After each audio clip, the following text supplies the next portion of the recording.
kunoko yo. 30 minutes is big time. Someone can do some other work.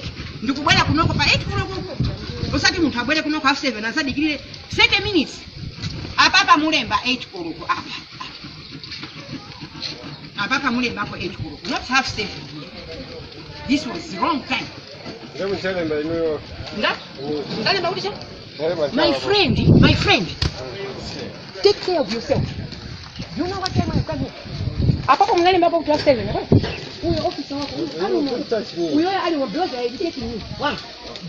Apapa usaoneke kuchenjera. You actually, if you are one of them, then you are very foolish.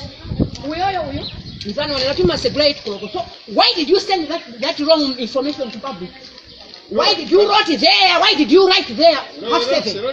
Then go and ask your fellow officer not him. Apapa tunene half 7 and tomorrow that must be 8 o'clock. I will not write there. You will write the right information. One. You write the right information there. 8 o'clock. Just me here now. That will stay higher about can taxi. Wait. One. Then you are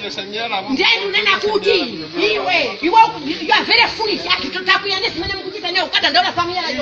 are very foolish. You know what I'm going to do now. You are